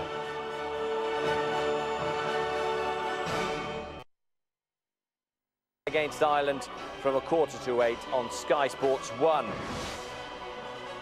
It's half-time in the opening match of Pool 2, and France leads Scotland by 18 points to 6 thanks to 3 converted tries. Scotland came out with real fire and passion in their bellies, but France have had a more measured approach, I think it's fair to say, in the first half. And Paul, really, Scotland struggling to cope with the greater physicality of the French boys in the middle of the park, do you think, and that evidenced by the first try? Absolutely. If you look at the way that that first try came about, Rinaldi's done very well. Made a little bit of a break at the ruck. He got knocked out earlier on in the game. Big pass to Fallouche, who puts the full-back away. And Scotland responded very well. Nice bit of width, good skills, good catch and pass for Steele to go over and score in the corner. Yeah, it was a good effort by Scotland. I thought they started very well. Defence, they were really strong. They took it to the French side, I think almost knocking a couple of the players out. The French responded well and just played out their six. They weren't doing anything great. They were just playing. They were either getting to the end set and kicking, or here we see a great 40-20, which just gave them the pressure. It wasn't rocket science what they're doing. They're just playing out their sets of 6, and wherever the Scottish defence broke, that's where they hit. You know, whether it was Fallouche going through, whether it was Jerome Guisset going up the middle, they were just playing out their sets, and the Scottish defence couldn't compete with their size and strength. You get a sense that Scotland are going to need to take all their chances if they're going to have a chance of winning this one. That Duncan McGillivray try we saw there, the knock-on, you kind of feel they needed that one, don't you, Paul? You think so. It may be as pivotal as the forward pass, was it or wasn't it, in yesterday's big game, England versus Papua New Guinea. I just think Steve McCormack has a big job to do at half-time. I can't quite work out the balance between 6 and 7, Danny Brough and John Duffy. You've got 2 natural scrum halves, one trying to play 7, Danny Brough, and the other John Duffy trying to play standoff, and it's not quite working. They're splitting in offence, but John Duffy's getting no ball at all, and they look quite predictable top end of the field. It's always going to go to Danny Brough and his kick. And at some point, they've got to play a little bit wider top end of the field and go between scrum half and standoff. John Duffy has got to project himself into this game. How do they change it, Martin? I mean, 6 and 7, 2 scrum halves playing, and it's clearly not working. How do you go about changing that when instinctively that's the way they play? That's the $64 million question, isn't it? I mean, in football, they talk about Gerrard and Lampard not being able to play together. For Scotland here today, it's Duffy and Brough. How do you get it to work? I don't know. I think Danny Brough is the main go-to guy, and I think most things are going to go through him. I think it's up to John Duffy to play a supporting role, to play a link role, to try and get the likes of Robertson into the game, their strike weapons, and try and get something going. We saw once there in the first half, Robertson didn't quite get onto the ball. He hasn't trained with the Scottish squad that much, so there's a lot to do. Yeah, Scotland's big-name players struggling really to get into the game. They trail at half-time by 18 points to 6. France have scored 3 converted tries. Scotland could do with a little bit more of this. John Steele getting their only try of the game. They need a lot more of that in the second half, which is coming up next. The dressing room at half-time. This is the French dressing room. And so they've been very measured and cautious so far, and with the likes of Fakir putting it about in the middle of the park, Paul, do you expect them to go wide in the second half and open out a bit? I think they'll stay with that big go forward. Fakir is a big man and he takes some handling. I've been impressed with Rinaldi. Did get a bump early on, but he's come good. But I've been impressed also by Maxime Gresk. I think that guy can play at a higher level than the French national leagues. That guy should be at Super League standard. I've got no doubt in my mind about it. The big job at half-time, I think, Steve McCormack. Not overly impressed with that effort from Scott Logan. Left a massive hole to allow Rinaldi to make the big break for the first try. And I think and it was substituted then and has not been back on the field. So Steve's got a little bit of work to do at half-time there. Yeah, we talked about Logan and Henderson before. They're struggling to get into the game, aren't they, Martin? Is it that they're not up for it? I mean, what is it? I don't know. I think that there was a lot of efforts all around the park from a lot of the Scottish side. I think that first half, I'd give them an A+ for effort, but I think they've expended quite a lot of juice in trying to hold that quite large French side. And as Paul said, I don't think they're going to change their tactics. I think Moni is just going to ask them to continue doing what they're doing. It's similar to like blowing up a balloon. You don't know where it's going to break, but you know if you put enough pressure in there, it's going to break. And I think that's what the French are doing. I don't think there's anything great to their play. They're just playing out their sets. And they know that if they keep putting pressure on this Scottish side, that these smaller lads are going to fall off tackles. We saw the likes of, I think it was Lee Patterson who fell off Fallu for Taylor to go in. And we can see the Scottish side there, looking for commitment, looking for effort. But I think we're asking too few players for too much of an effort. Rugby league is a team game. You can have great players through the spine of the side, the likes of your Brough, your Michael Robertsons at fullback, your Ian Hendersons at hooker. That's quality players through the spine of your team. But everyone else has to, have an effort as well. And you mentioned in that first half, Martin, how impressed you'd been with the Scottish defence. They'd shown a lot of passion, a lot of guts. But it's a big ask, isn't it, Paul, to ask them to keep that up for another 40 minutes? Well, I think one of the main assets is Henderson at dummy half. So you've got to play to your strengths, and Martin's quite right. Everyone else has got to step up here and get a part of this game. The World Cup comes round, once every so often, and the game is slipping by a lot of the Scottish players. They have to step up and take a piece of this game. They've got to get in the action. So I think, with the Scottish side, play to your strengths. Henderson's got to get out from dummy half. He's got to get upstream, and he's got to go like this guy, Maxime Gresk from the French side. He's got to step up to the plate and take this game by the scruff of the neck. If not, the first out in the World Cup is going to be over in the blink of an eye. Yeah, well, 12 points the difference at half-time. We can now cross back to Canberra and rejoin our commentators. Tony Ray is with Ben Pro. In 1968, France reached their second World Cup final, and 40 years later, their quest for a third appearance is on course with that 18-6 half-time lead against Danny Brough and Scotland. Two Catalan Dragons among the scorers as well, Jerome Guisset and John Wilson adding to Jared Taylor's opener. Paul KR's John Steele claiming the only Scotland try. It will be the Scottish captain who is preparing to get us underway in this second half. And Scotland will be looking for an early try. France in possession first, though, in the shape of Remy Castille. Bumping hit there, coming in from Chris Army. Two of the substitutes there, Oliver Wilkes alongside him. But Scotland need to get possession quickly and see if they can get over a second time. James Witt. Now it's Jamal Fakir. Patterson and Kevin Henderson effect the tackle. That's Christophe Molly. Wilkes, some more good tackling there, this time on Elima. French in Scotland territory. It's a good kick as well. Sends John Steele back, facing his own line. Just drifts over the sideline though. The first chance for Scotland to show what they have in possession from the 20-metre line. Well, the first chance from France was impressive. We said about control and being able to get through your sets and put pressure on the opposition. Great play from Henderson. He is key.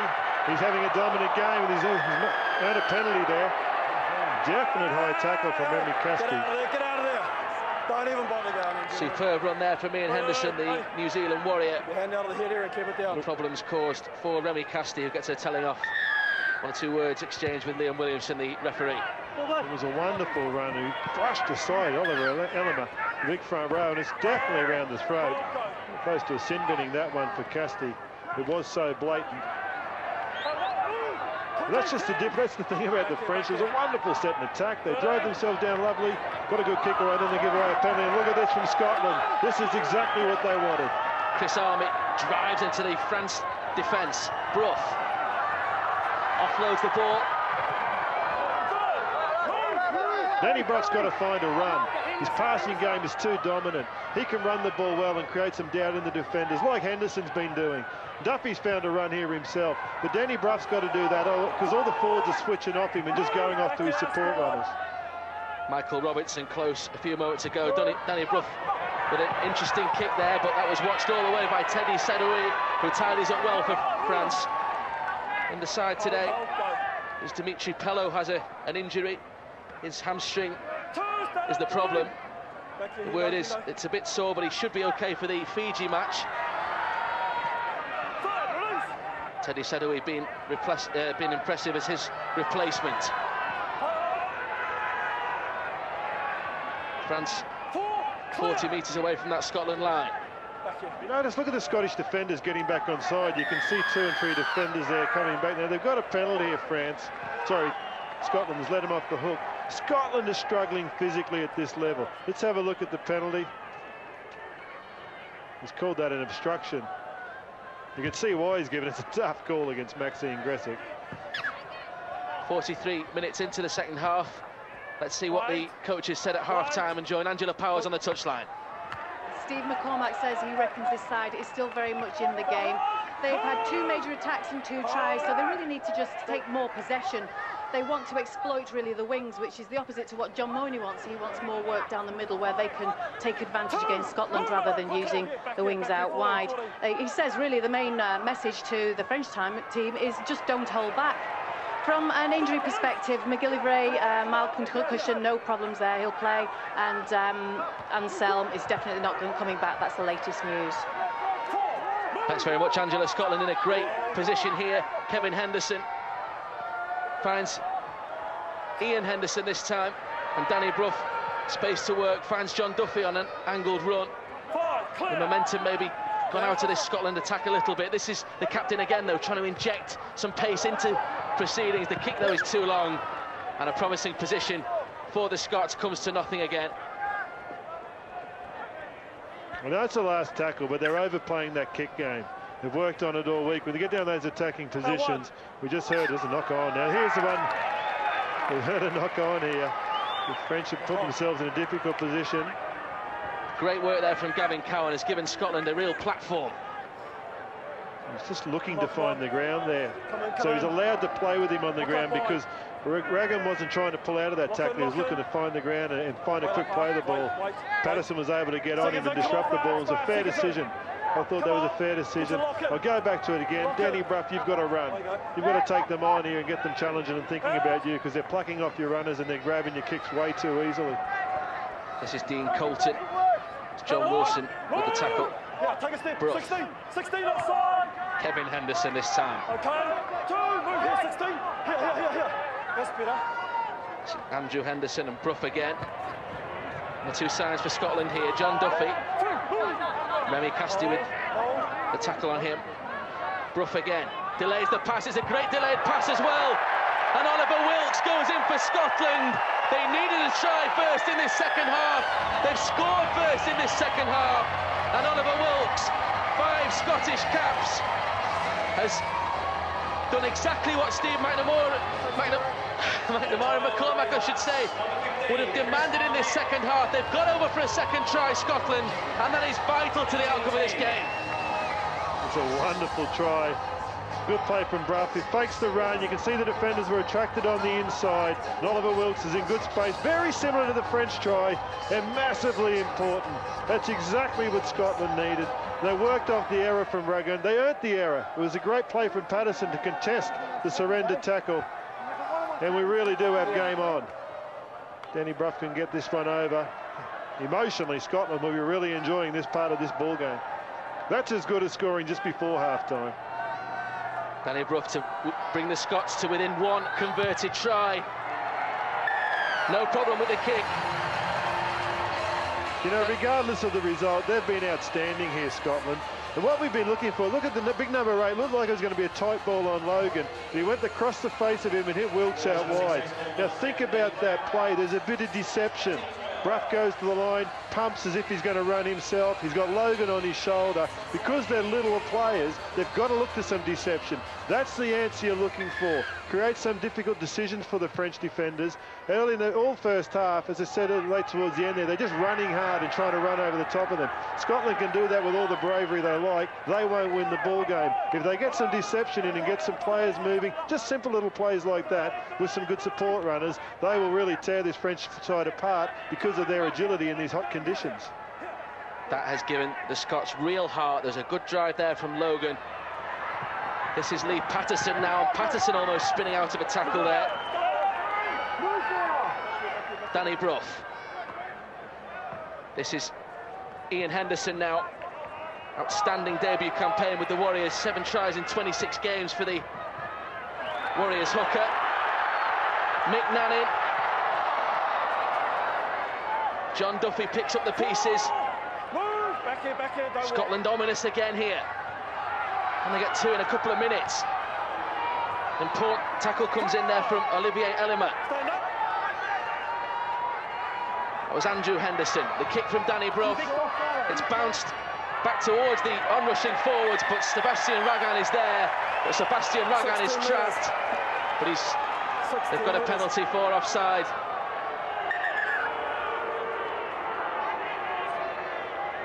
Good idea from Danny Brough, but Scotland haven't got the outcome that they desired. Yeah, it's a big call. Here's the run from Nannin. He had some support runners coming on his right. Just couldn't get the ball there because of the work of the defenders. It was a terrific set, wasn't it, from Scotland? They really did apply a lot of pressure. Unfortunately for them, and that's good. They're in contesting their kick. They gave away a penalty, but they were really chancing a try. Just 1 win for Scotland would surpass their 2000 exploits. Lost 17-16 unluckily to the New Zealand Maori, then beaten 18-6 by Ireland in Dublin, and then lost 20 points to 12 to Samoa at Tynecastle. That was under Sean McRae, of course, in a position to record a famous win here, but they trail by 6. That'll be tackle time. Blood bin. We've got a blood bin here. Referee's been quick to look at those. I'm not sure who it is. It looks like the ball carrier, Elima. It's the second time in the game he's had that. Yeah, you can see a cut to his eye. Ball down, tackle 2, blood bin. So he'll need to go out the back and get that tidied up, and somebody else will play the ball for him. They can't stem the blood, he'll have to be replaced. Looks like just a nick, so that'll just take a bit of Vaseline to shut that one down, and France go back on the attack. Well, the one who knows all about the Super League, Olivier Elima. Wakefield and Castleford among his English clubs. This is Fakir patting them away, really, and now a break on that far side from Teddy Sadoui. In touch, though. Great work there from Scotland in defence.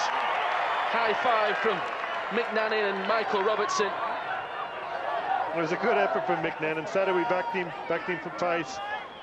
But he tracked him the whole way, Nannon, and dragged him into touch. And this has been a feature of the Scottish defence, their ability to really work hard and turn those half chances that France are creating into nothing, shutting them down. And win, lose or draw, you just can't ask any more than that from these Scottish players. A lot of them are jumping up a division to jump into this standard. It's a big ask. They've had a short preparation. I can't tell you how physically they look like they're struggling from above. We've got a great aerial view here at Canberra Stadium, and it just looked like they're a yard behind the pace, and they're only 6 points behind on the scoreboard. You cannot ask any more than a team than that. They are just giving their all. And with a bit of luck and a bit of good kicking and these continued French errors, who knows what's going to happen to the business end of this one. Notice as well the French players surrounding Teddy Sadoui. Real intensity on both sides at the moment. Half an hour to go. They know this match has entered a crucial phase here in Canberra. This is Kevin Henderson now. Adel Fallouz tries to drive him into the turf. 2 more come in. Patterson finds Logan this time. Fallouz adds his weight to that tackle. Andrew Henderson waits. That's John Duffy. Finds Gavin Cowan. 10 metres or so short of halfway, and so the kick drilled towards that far touchline, but it's not made touch, or not made the sideline, I should say, and Jared Taylor is able to come forward now for France. We're 10 minutes into the second half. We heard the comments from the guys in the studio at half-time talking about the combinations of Brough and Duffy. They've been outstanding for the first 10 minutes of this second half. Duffy looks real comfortable out there. Brough's getting to his kicks. I think Brough could kick a bit more. Run a bit more to put John Money's team under a lot more pressure. But it's been a tremendous start from Scotland. This is incredibly encouraging. It's important that they push on from here and keep that, particularly the defence in the back end of their sets. They keep defending that well. Big collision there between Scott Logan and Jamal Fakir, 2 of the real big hitters. Colliding there. Huge kick, and Robertson is safe underneath it for Scotland. Gee, had to be. What about the chase from Sebastian Regun? Here's a big chance. Good yards. Things opening up for France, for the Scottish as the French start to tire. Tellingly, Robinson in the back play, who catches this ball under incredible pressure. Regun gets him. He got cramp out the back. Said about the tired legs of France. These are the sort of things that are making life easy for the Scottish that look tired in their legs. You wonder whether they've overtrained in a short preparation. It's got him to go into the second man in on that tackle. You could see what Ellimer was thinking there. He felt like he was on his own, but one player had already touched it. Not the best decision, that, actually.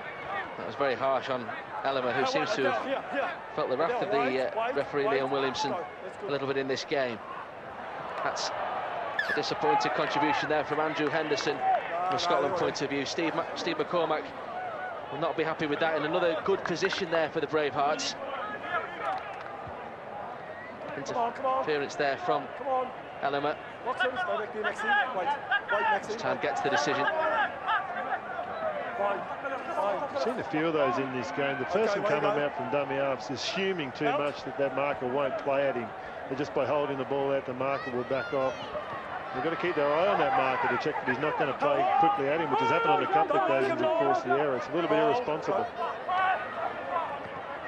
This is Christophe Molly for France. Patterson in there for Scotland alongside Jackson. And now Fallouz. Jackson again with a good defensive contribution alongside Ian Henderson. James Wynn now, good pace from acting halfback there from James Wynn. He's through the first line of defence, looks for support, had support on his right-hand side there. He's taken the tackle. Scotland really do have to get into defence quickly here. It's a kick from Thomas Bosc, and Sébastien Raga scores for France. Sébastien Raga from a kick from Bosc again. It's the second one that's created a try from the French standoff. And Sébastien Raga, just as Scotland were getting into things, puts France further ahead. Well, they deserved on the inside here. You see on the left of your screen, Thomas Bosc gets pulled out outrageously from Scott Logan. He was going to score a try under the post for sure. full credit to Boss that he kept his cool, didn't worry about what Logan had done to him the play before, kept himself available, and the rugby league gods have smiled upon him. He kept his composure, and again from that Boss kick, and what a wonderful kicking game it is. And these centres are just pouring onto those kicks. We see so many of those kicks go across to the wingers. Boss likes to find his centres because teams aren't used to that angle of the kick. And Sebastian Ragoon and John Wilson, both of the Catalan Dragon centres, have come up with tries off the back of Boss kicks. That's the advantages of good combinations and some of the advantages that Scotland don't have. Interestingly, behind the kick there, the referee is talking to Scott Logan as Steve McCormack sends a message out to these guys. Probably letting them know that they're going okay in the game. Don't let that worry you. One break to keep you, probably keep that ruck a little bit tighter, knowing that the French do that. But big play from Boss, big composure, being able to keep his mind as he was unfairly treated in that support run before. Boss faultless with the boots so far. No problems there either. So France take a 12-point lead in Canberra, and it's the French fans who are celebrating. One or two berets now being worn among a happy crowd. They maybe can sense that France perhaps about to pull away here. Great kick from Thomas Boss. Sebastian Ragoon, his clubmate, read the play just like John Wilson did. He's come up with his 6th try for France.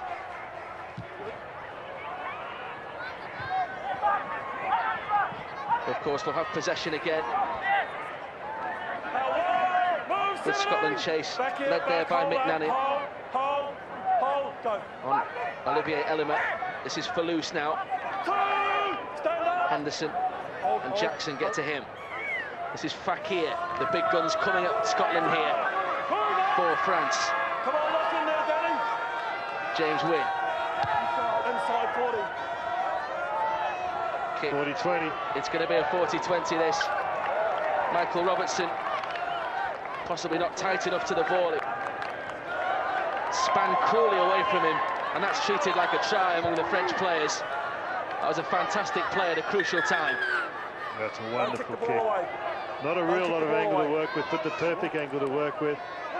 And Robinson couldn't get over there in time. Wobbly bouncing ball. The last time they got a 40-20, it was kicked by Maxime Gressick. It resulted in a try. I think that was the Wilson try.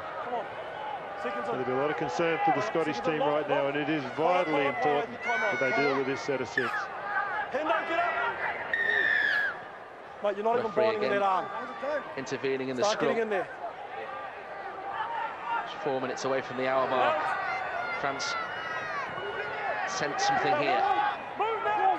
John Duffy, Andrew Henderson in attendance for Scotland. Teddy Sedoui almost got the ball away to Ragoon. That's Fallouse. 3 in the tackle for Scotland, 3 gone for France. Spinning is Fakir. Desa's got that line he scored off before, set up just under the goalpost. If you can hit the ball in, they go left. James Wynne does go left. Gressick comes back to the right. This is Bosk, and now Muniz. Muniz evades Kevin Henderson's tackle. Scott Logan gets to him in the end. Last one for France. And James Wynne's kick, far too strong.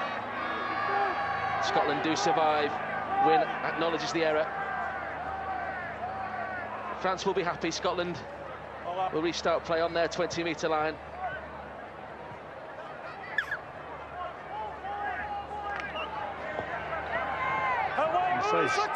Scotland survived. They've been real survivors. Ian Morrison prepares himself to get back into the game. A lot more dominant half from Scott Logan. He's found his feet this half. He's playing with a lot more power. And Paul Jackson's backing it up off the back of him. Doesn't have the size, so he's trying to play smart and play off the back of Logan. These Henderson brothers are tough. Here's a bit.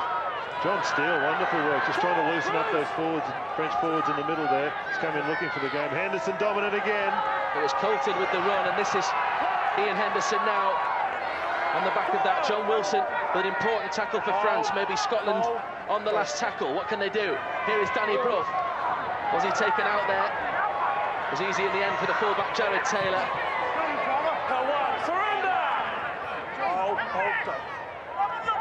Again on the right side, when Brough jumped out, they had massive numbers because of the run from Henderson, because of the way he dragged the defender in towards him around the middle. And just be a little bit conscious in the last tackle. Here's a bit of an opportunity. Poor skill from Raglan.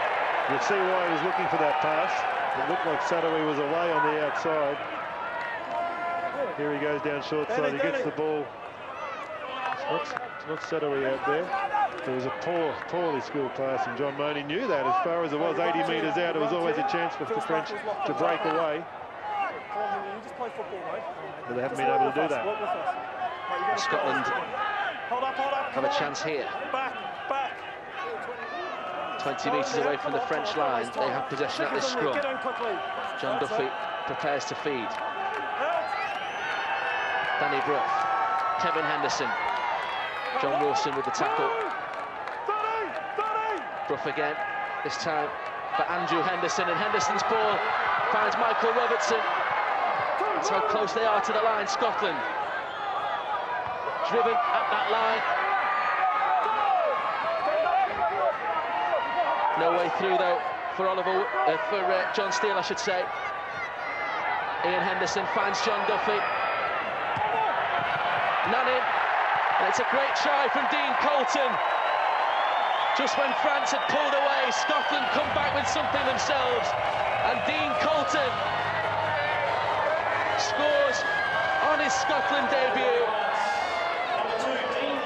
Now, we're going to have a look at this last pass from up above here. This next pass is a mile forward pass. Is it behind the line? No, that one, sorry. He's given it. Very important try for Scotland. Wonderful moment. We're going into the championship rounds now. World Cup football. You can get yourself in the fight with 20 minutes to go. Who knows? You make all the luck you can. They really drove hard at the line to open up some space out on that right-hand side. Because of the number of French defenders that they attracted by dragging themselves in, they were able to get themselves around. Dean Colton, 2 major finals this year with Ellery Hanley's Doncaster. Lost that Northern Rail Cup final to Salford, and then won promotion against Oldham in the National League 2 grand final.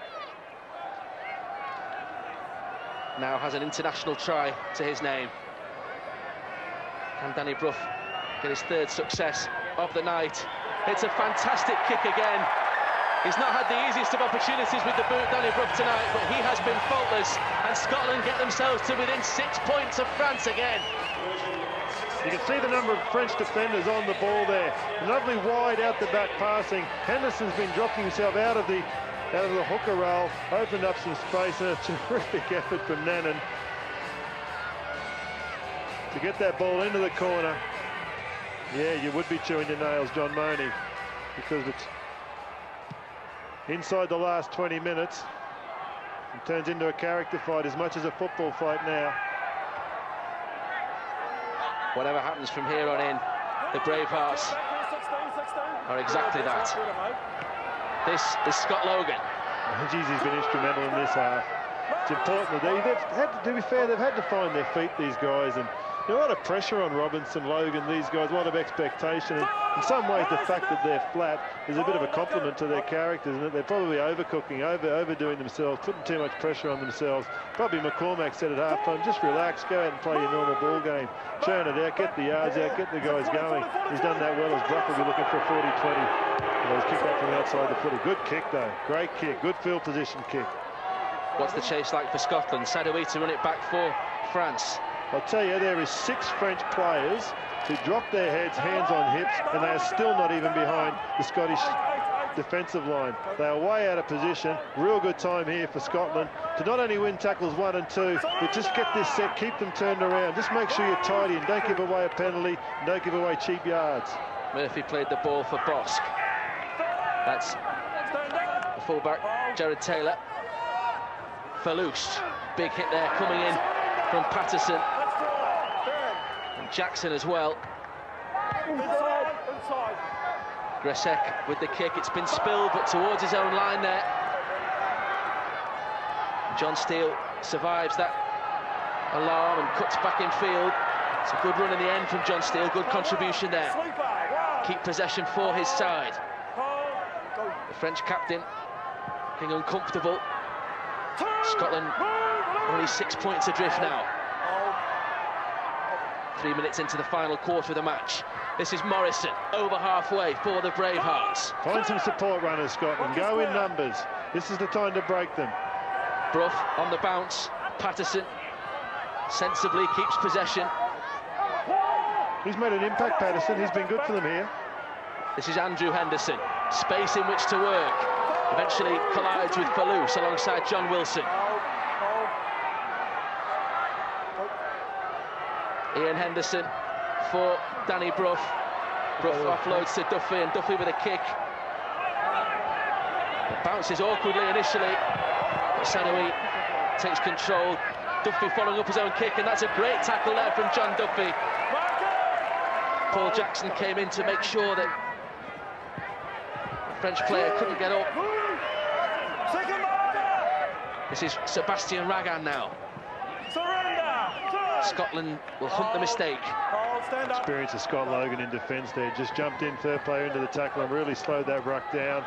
It was an important one because they got a quick play the ball the one before. Logan knew that, read the game well. And Gressick continues to look for 40-20s and continues to kick early. I'm not sure his teammates are enjoying that because they're having to play inside their own half for large parts of this game. Robinson's looking really excited down the back. Scotland are right on top in this phase, and they've every opportunity to get this game back towards level. Almost looked like a head clash there between Robertson and Teddy Sadoui.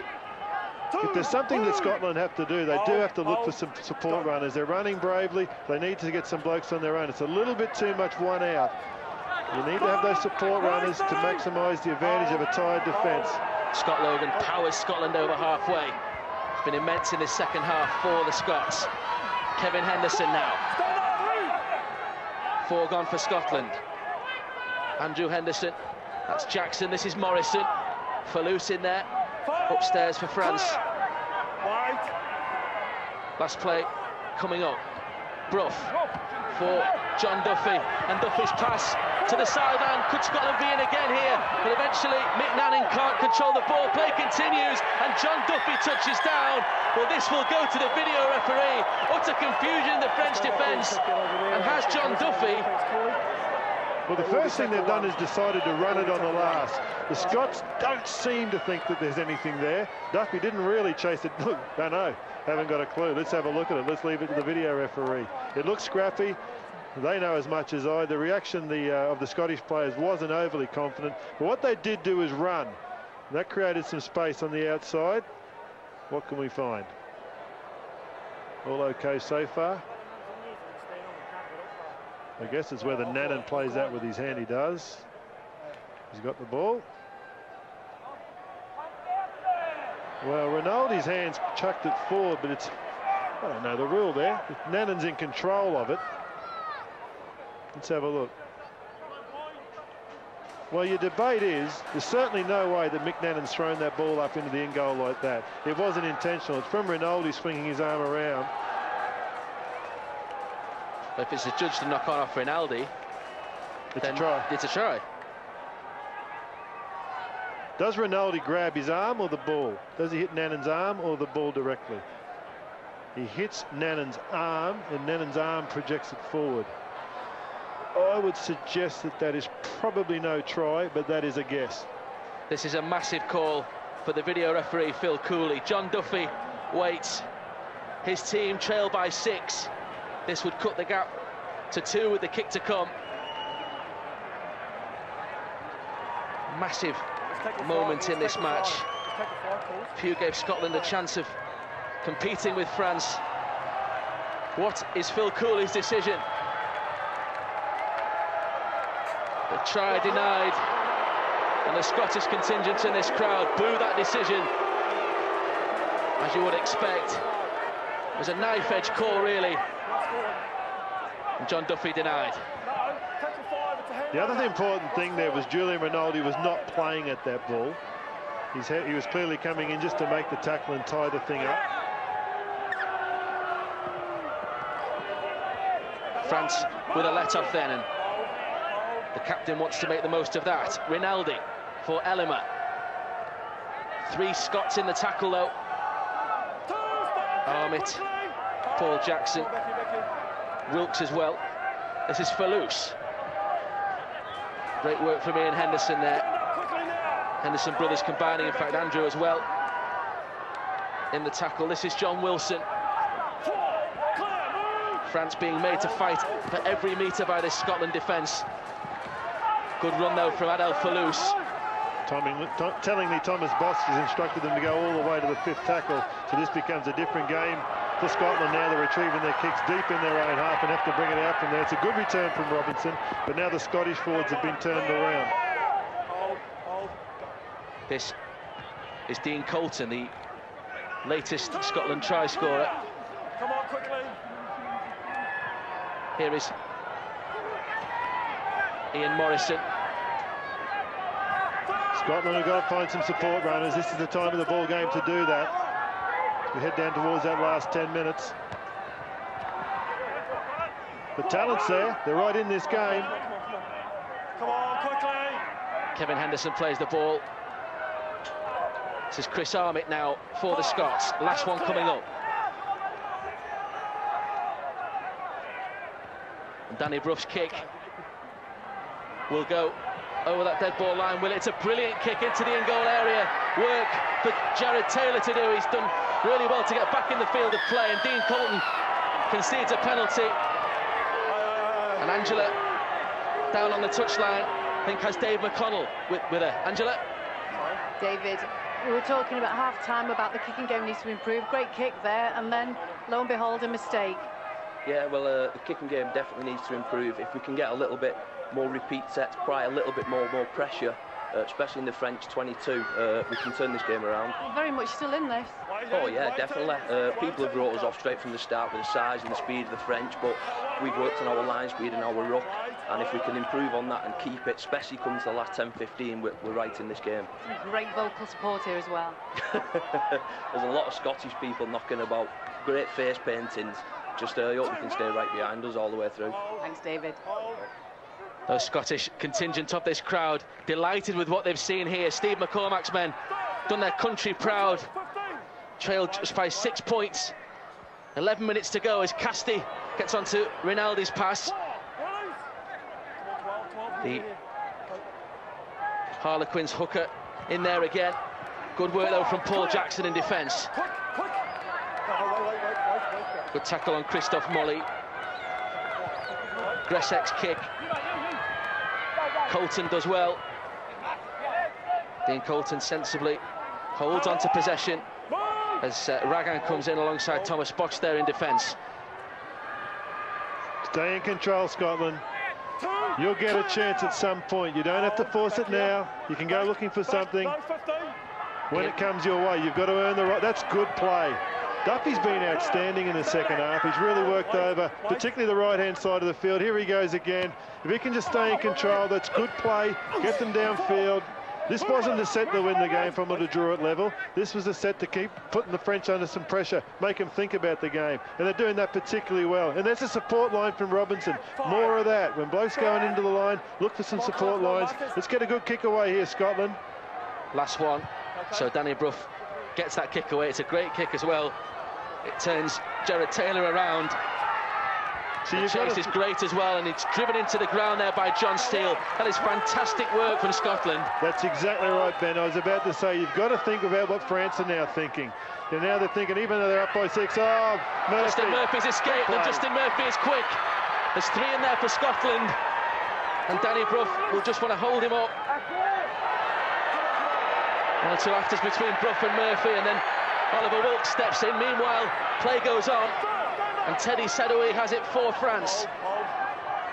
Are Scotland going to succumb to a sucker punch here? As this is Christophe Molly. Molly taken down by Jackson. They have to be vigilant in defence, Scotland. I know they're chasing the game, but defence is hugely important here.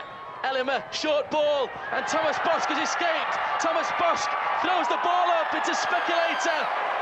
And Ellimer has touched down, but the ball is forward. 1 or 2 hearts in Scottish mouths there, but Olivier Ellimer denied the try. Typical flair from the French. Gee, he read that well, Thomas Bosk. He is a super footballer. He just knew when it was in time to inject his running game. Look at him careering into this. Now, does his elbow hit the ground? It does. It does. That's a fair decision. And Scotland survive, give themselves a chance to get back down that other end of the field. There's 8 minutes left in the World Cup opener for both these teams. And Scotland have just survived. That they've done all game. Robinson had to make that tackle. It was one-on-one. But the world-class Bosk in front of him, he made it, and because he made it, the opportunity wasn't there for the support runners. This is a wonderful game of rugby league now. Anyone's match. There's nothing charges in. The crowd absolutely amazed by what they've seen here. The volume level rising around the Canberra Stadium. They're cheering Scotland on. They know the Bravehearts have got it in them. On the last tackle, 6 points the difference. Michael Robertson will kick. It's a great kick as well. Taken on the full, though, by Justin Murphy. That's great play. Two big plays, Murphy. Two big plays, keeping the backfield tight, keeping it nice and clean. When you're under pressure, and they're always going to be under pressure from this kicking game, they had to be thinking clear at the back end of the game, and Murphy's been doing that. Stand up in. Too much, mate. The tiredness of Scotland. I'll say it again, they're going to have to defend these moments. They are going to get another chance. Henderson penalised for lying on here. He's been very quick to penalise those, to be fair, all game, this referee, so it's been very even in that regard. The youngest Henderson conceded the penalty. Remy Casti plays the ball. Rinaldi. Now it's Elema. Faced by Wilkes. Thomas Bosk, he got a support run there before. He's remonstrated with himself a couple of times for not throwing a dummy. He's been throwing some passes. It'll be interesting to see now whether he's going to look for a run himself with a lot of those decoy players around him. Muniz with a strong run gets France to within 18 metres of that Scottish line. This is the captain, Guisset. Morrison in the tackle alongside Lee Patterson. Rinaldi. This time for James Wynne, who steps away. Always looks dangerous when he steps. James Wynne there. Rinaldi can sense something. Guisset still going. Guisset, has he got his second try? The referee wants to look at it. That'll be tackle one. He's going to go to the video referee. I think this is a try. It depends whether the ball's gone forward from Rinaldi. It didn't look like it did. Everything Guisset did was outstanding. Great captain's awareness. He was looking to charge on. The ball got knocked down. It may be a knock on from Rinaldi. We'll have a look at this, but he looks pretty confident. Let's go. Oh, it was a kick? Well, that's a try. It's a one-on-one steal from Guisset. Wonderful play. Great competing. Robertson's just trying to get himself out from there. He can't do much from that, much more than that. Keep himself low, trying to squeeze his way. Guisset's just outsmarted him. The thief in the night's pinched the ball, and you would think has put France comfortably home in this game. Jerome Guisset, a short-range try in the first half. About to be confirmed, I'm sure, with a second short-range try in this second period. And will this be the touchdown that finally ends a brave challenge from the Bravehearts? Looks fairly relaxed, looks fairly confident. The referee, Leon Williamson, awards the try. 2 for Jerome Guisset, and maybe France now too good for Scotland. You can see he was looking for the power run there again. Guisset, the number 11. Rinaldi kept his composure. You could see the defence was awake to that, so he just tried to slot it through that little hole, and Rinaldi had got the ball through, so it was terrific from Robinson to be able to pick the ball up and try and get himself out. It was just the strength and awareness of Guisset, the captain, the man on screen. 2 tries tonight, 2 similar lines. He was looking to power his way over that brave, tough line in there. He's been rewarded for putting himself available for them. And he's seen his country, you would think, comfortably home in this one. 7 tries now for Jerome Guisset from 25 appearances. And Thomas Bosk, 4 from 4 so far. This will surely be 5 from 5. And Scotland will face a 12-point deficit with 5 minutes left at the Canberra Stadium. 30 points to 18 in favour of the French. The captain has seen his side surely home here, and John Money more relaxed now. Scotland never given up though. every time the match has been in the melting pot. They've got themselves back into it. Maybe left themselves just too much to do now, as Raga climbs highest in the air to claim that restart.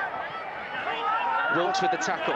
They've left themselves a lot to do, Scotland, but I just don't think they can done a lot more than they've done here tonight. They've been outstanding in their character.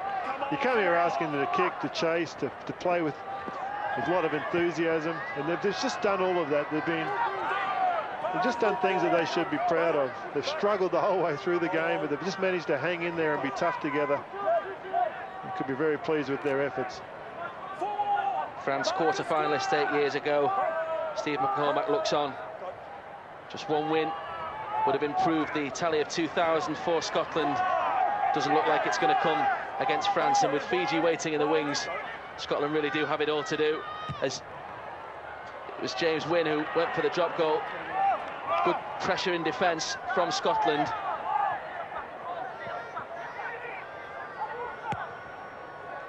Four minutes. You can just look at the dark blue shirts of Scotland there. They're just dead on their feet. They'll find a way to find a run here. They'll keep mustering something up. They are exhausted. It's been a hot week here in Canberra during the day. A couple of cold nights for them. It's starting to cool down a little bit now. They are very trying conditions, particularly when you're just fresh out of the UK. Chris Armitt with that run. Duffy manages to keep hold of it. He's found a fantastic pass here for Robertson, and Robertson is quick, but he's going to kick ahead here. Sadoui with more work to do as Nanin comes in, and he's beaten Dean Colton as well for good measure. Teddy Sadoui skips away from the tackle. Danny Brough in there. Flamboyant play there from Teddy Sadoui. Touch of cramping back play for Scotland. I think it's Dean Colton. Thomas Bosk now. France know they just have to keep possession here, and Rinaldi glides away out of acting halfback. Robertson. It was an okay option. You know, he had some good chases on the outside. They had to try and get something out of the opportunity with the scoreboard the way they were. He probably would have liked to have landed it in goal and turned it into a foot match, a foot race in. France are killing the game off, keeping the ball nice and dead, making the Scottish forwards get back all behind the line, winding a bit of clock back. After Robinson's last run, they don't want any of the loose, broken ball coming back from the back of the field. Thomas Bosk continued his fantastic Super League form on the international stage, created those two tries for his two Catalan centres. Duncan McGilvray with a good run for Scotland though. They'll want one more try before the final hooter. That was Nanin, this is Ian Henderson. Three brothers represented their country with distinction tonight. This is Chris Armitt now. They've been delighted with their preparation, Scotland. They're delighted with how they've come together as a team. They care for each other as a group of fellas. They've been professional. Great offload from Kevin Henderson. This is Brough. Duffy. That was Ian Henderson. They'd love to come up with something here, just to keep that enthusiasm up there. Into the last 60 seconds at Canberra Stadium. Ian Henderson's kick. Safely gathered in there. It was Thomas Bosk again. Fantastic defensive contribution on that occasion. Now Wilson trying to escape the net.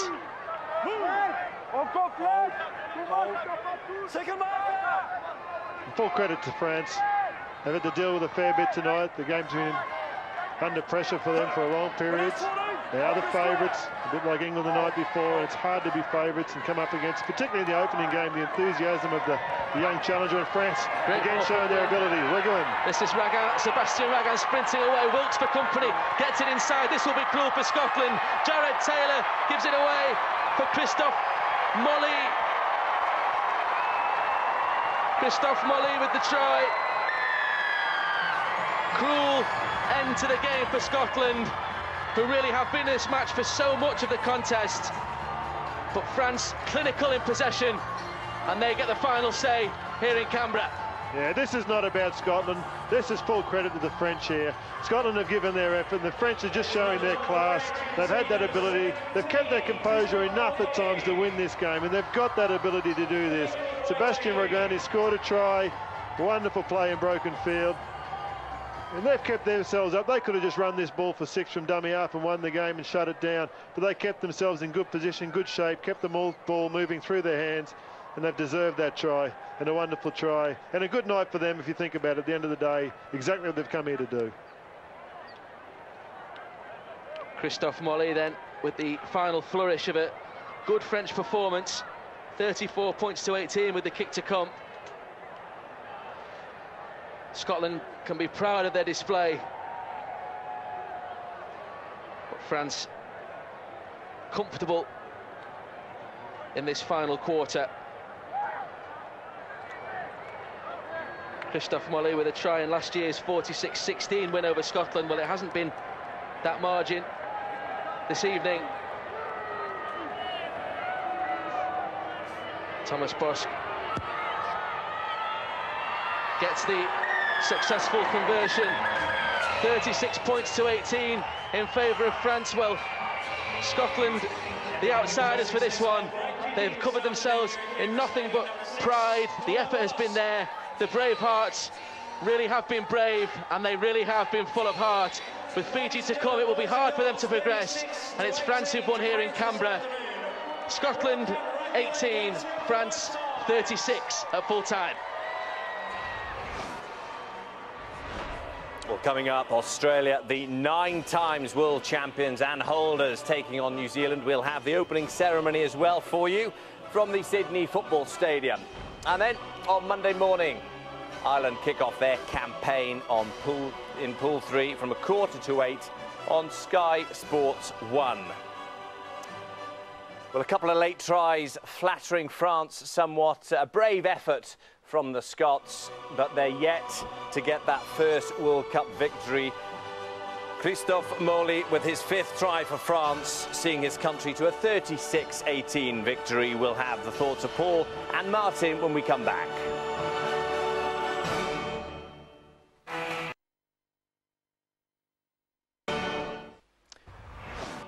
Well, it's not long now until the world champions begin the defence of their crown. Host nation Australia taking on New Zealand in their opening match from Sydney. Live coverage of the second game from Pool 1, as well as the opening ceremony coming up soon. But first, we're reflecting on the opening game from Pool 2, where France have seen off Scotland by 36 points to 18, scoring 6 tries in the end. A couple to Jerome Guisset, the skipper, Jared Taylor, John Wilson, Sebastian Raguin and Christophe Molly rounding things off, and a faultless kicking display from Thomas Bosk, getting 6 from 6. John Steele, Oliver Wilkes and Dean Colton all getting first tries for their country. So early doors in Pool 2, but France are top with a points difference of plus 18. Well, Paul, they kept going, didn't they, Scotland? How proud will Steve McCormack be of his side? I'm sure very proud, but we'll realise there's a little bit of work to do. 36 points to 18. The French, twice as good on the scoreboard. I think the Scottish have paid the price for, an indifferent first half. French scored 3 converted tries first and second half for the 36 points. And again, that period in the first half where we couldn't really work out the combination between 6 and 7. It much improved in the second half. Steve McCormack did some work, and so did the senior players during the half-time break to correct and rectify 1 or 2 things. I thought we saw the best from Scotland when Ian Henderson moved from hooker to loose forward, and Duffy and Brough began to work as pivots and ran the ball a little bit more, and that gave Scotland a little bit more scope. Yeah, we talked at half-time about Henderson and Logan, the big players, struggling to get into the game. They certainly did in the second.